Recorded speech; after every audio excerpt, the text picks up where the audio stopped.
De l'athlétisme pour commencer, marathon, le rendez-vous d'Abidjan annulé, prévu le 15 novembre 2020 à Abidjan. La 6e édition du marathon international de Côte d'Ivoire est annulée. L'annonce a été faite par le comité d'organisation à travers un communiqué ce jeudi. L'annulation de l'événement fait suite à la crise sanitaire liée au coronavirus. Selon Victor Yapobi, responsable de la compétition, le prochain marathon de la ville d'Abidjan se tiendra le 15 novembre 2021 si les conditions sanitaires sont réunies.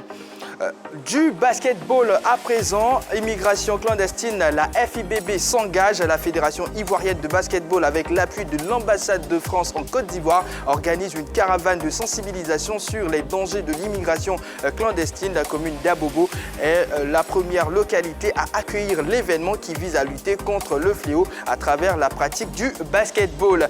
À partir du samedi 24 octobre 2020, le quartier Sogefia de la commune d'Abobo connaîtra ainsi une animation particulière avec des ateliers pour une cinquantaine de jeunes défavorisés suivis de messages encourageant l'entrepreneuriat dans les secteurs d'activité rattachés à la pratique du basketball.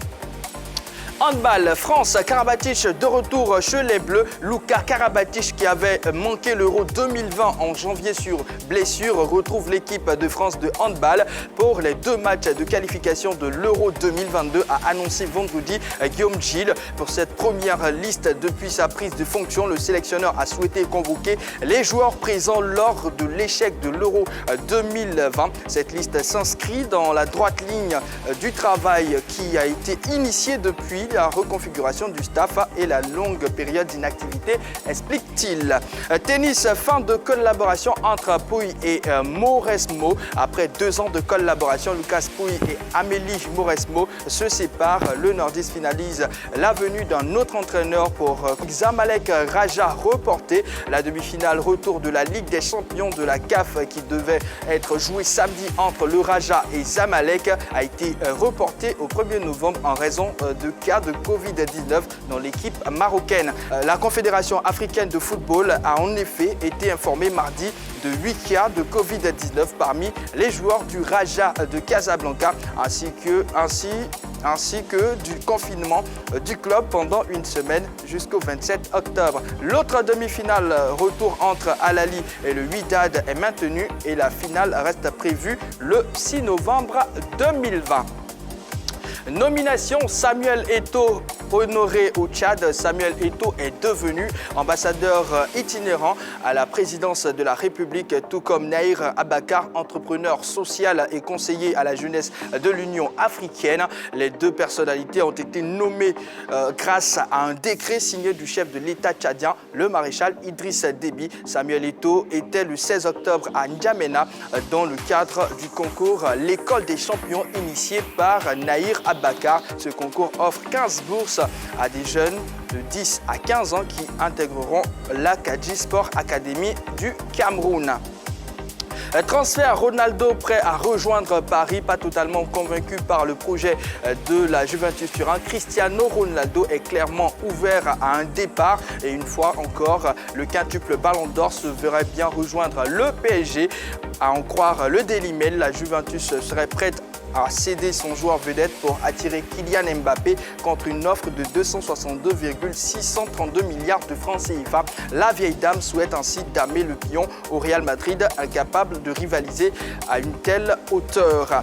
Terminons avec une probable sanction. Luka Jovic risque 6 mois de prison, coupable de ne pas avoir respecté le confinement espagnol à Madrid ni la quarantaine à son arrivée en Serbie en mars. Luka Jovic serait, d'après l'agence de presse locale Tanjung, poursuivi officiellement par l'État serbe et risquerait 6 mois de prison. L'attaquant du Real Madrid, qui s'était excusé pour avoir bravé le confinement espagnol afin de se rendre en Serbie pour l'anniversaire de sa copine, aurait déjà payé une amende de 19,6 millions de francs CFA au parquet serbe selon RTS. Voilà les news qu'on avait pour vous. Je vous propose de rejoindre le reste de la team pour des compléments d'information. Bonsoir la team. Bonsoir Jean-Baptiste. Comment allez-vous? Oui, ça va super bien. Ah, mais Jojo, qu'est-ce qui se passe? Je suis aux affaires maintenant, donc j'ai beaucoup de papiers, j'ai beaucoup de dossiers à gérer en même temps. Je suis un journaliste sportif, donc je suis sur tous les terrains, sur tous les fronts avec les reportages par-ci. Bon, c'est le métier de journaliste. Mais Roger Stéphane se met à rire, on ne comprend. Ah, mais il rit toujours. Non, mais je fais mon travail. Hein. Non, je suis séduit et épaté par la qualité de notre reporter. Merci. Qui en ce moment travaille sur de très très gros dossiers. J'espère ne pas avoir de carton aujourd'hui. Hein. Hier, j'étais la cible de Jean-Baptiste du début à la fin. On verra bien. Si vous vous comportez bien, on verra. Il n'y aura pas de carton. Alors, qu'est-ce que vous retenez de LGT News du jour? JP, Oya. C'est encore la rumeur Cristiano Ronaldo. Chaque année, c'est une rumeur récurrente qui envoie CR7 du côté de Paris. Et cette fois-ci, cette rumeur qui est née du côté de l'Angleterre a été relayée en France par un organe de presse très sérieux, France Football, qui est même allé jusqu'à évoquer un possible rapprochement entre Jorge Mendes, l'agent de Cristiano Ronaldo, et Leonardo, le directeur sportif du Paris Saint-Germain. Il faut noter simplement que du côté de Cristiano Ronaldo, il aurait eu un mal-être après l'élimination de la formation de la Juventus de Turin, équipe au sein de laquelle il évolue face à l'Olympique Lyonnais en Ligue des Champions la saison passée. Mais pour les tenants de la vieille dame, notamment le président Andrea Agnelli et certains hauts dirigeants, il ne serait pas question de céder Cristiano Ronaldo. Donc il ferait tout pour le conserver. À mon sens, la grosse question ici, c'est de savoir l'opportunité d'un départ de Cristiano Ronaldo du côté de Paris aujourd'hui à 35 ans. Est-ce que Paris va prendre le risque de signer Cristiano Ronaldo contre un Kylian Mbappé qui est apparemment le visage, l'étoile montante de la formation parisienne, francilienne? C'est une grosse question. La question reste posée. On verra ce que cela va donner d'ici la fin de la saison. Justement, on attend la suite des événements. Henri Jo. La Fédération ivoirienne de foot de basketball qui sensibilise la jeunesse contre l'immigration clandestine.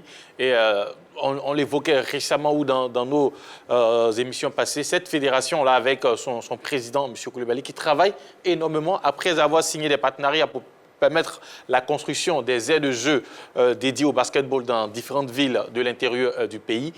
Cette fédération se met maintenant, je dirais, à une cause un peu sociale qui touche presque tous les jeunes au niveau de la Côte d'Ivoire. C'est la cause de l'immigration clandestine. Et en collaboration avec l'ambassade de France, c'est une sensibilisation qui va commencer demain du côté d'Abou, dans le quartier de Sojefia plutôt, voilà, où les jeunes, une cinquantaine de jeunes recrutés seront formés au métier de l'entrepreneuriat pour leur permettre d'oublier, voilà, je dirais, l'envie d'aller voir ailleurs. D'aller voir ailleurs. Et puis au-delà de la sensibilisation, la fédération, avec l'aide de l'ambassade de France toujours, entend mettre en œuvre son plan de réhabilitation des aires de jeu dans les villes, surtout à l'intérieur du pays, pour permettre la vulgarisation du basketball, non seulement au niveau d'Abidjan et aussi au niveau de l'intérieur du pays.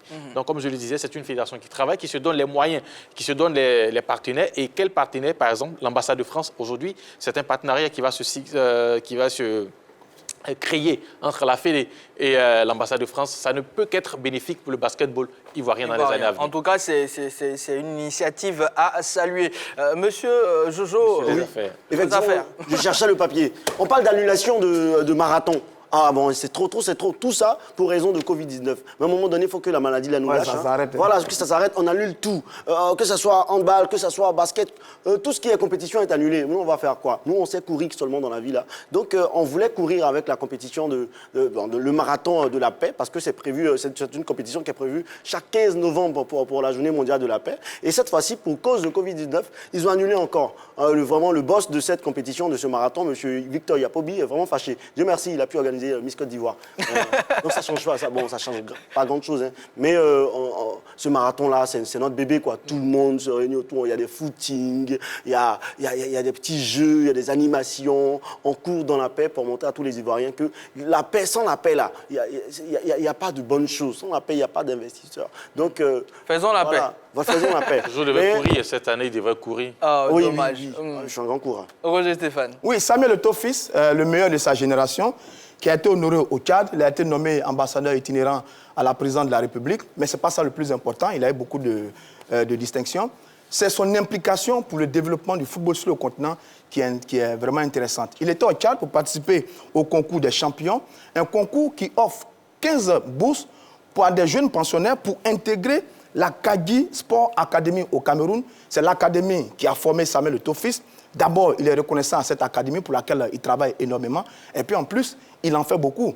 D'ailleurs, rappelons que Samuel Eto'o a une fondation, la fondation Samuel Eto'o Fils, qui a bâti pour lui-même une académie du côté du Cameroun, qui est l'une des plus belles du pays et du continent.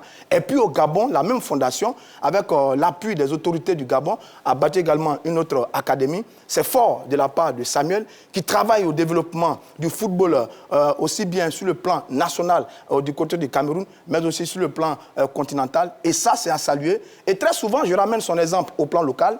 Je suis mis en minorité sur ces plateaux, mais j'avoue que j'ai envie de voir les Yaya Touré, les Kolo Touré, les Maestros, les Kopa Bari bâtir des académies dignes de leur carrière, dignes de leur rang et dignes de la Côte d'Ivoire, comme l'a fait Samuel Eto'o Fils. Bravo Samuel Eto'o Fils, ça a été un grand champion sur le terrain et en dehors du terrain, il travaille au développement du football africain. Tout simplement, chapeau à ce grand champion. On espère que son exemple sera... Il a une académie. À la dimension de l'exemple que je donne, c'est ça qu'on a envie de voir vraiment. Mais il a une académie. D'accord. En tout cas, on espère que son exemple inspirera donc plus d'un. Voilà tout ce qu'on pouvait ajouter à LGT News du jour. Je vous propose tout de suite de passer au focus.